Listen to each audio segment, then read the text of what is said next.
Acts chapter 20, verse 6 and 7. Count to Shavuot, Pentecost.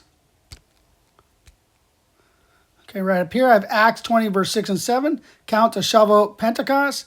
Corrected wording for Acts 20, verse 7. Example, LXX Septuagint Greek says meaton, sabbaton. Acts 20, verse 7 equals one of the Shabbats.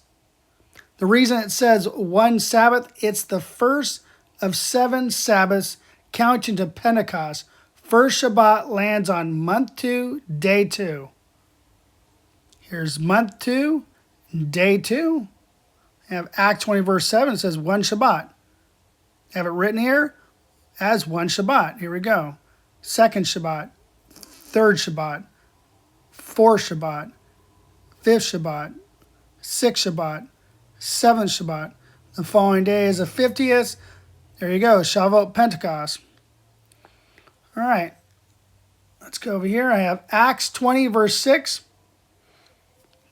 And it says, we sailed away from Philippi. And it says, after the days of unleavened bread. So, after the last day of unleavened bread is the 22nd day here.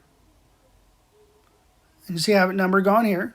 So the next it says, and came unto Troas in 5 days. Here I go. I got 1, 2, 3, 4, 5 on first fruits, the barley there. And then I have here, we abode 7 days. See, I have in black there for 7 days. I got 1, 2, 3, 4, 5, 6, 7. And there we go. All right.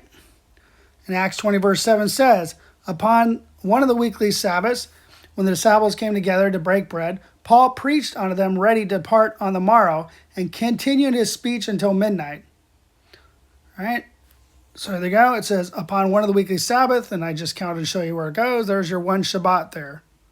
Right? Because the feast and unleavened bread we're all done with, and I have the number in there for you. In Acts 20, verse 16, for Paul had determined to sail by Ephesus because he would not spend the time in Asia, for he had hasted, if it were possible for him to be at Jerusalem the day of Pentecost. Okay, you see per our Bibles why it says one Shabbat, a first Shabbat. It's a count up the first fruits of barley, or a count up to Pentecost. It doesn't mean Sunday, okay? So it is a count up of one of those two things. Okay, thank you and shalom.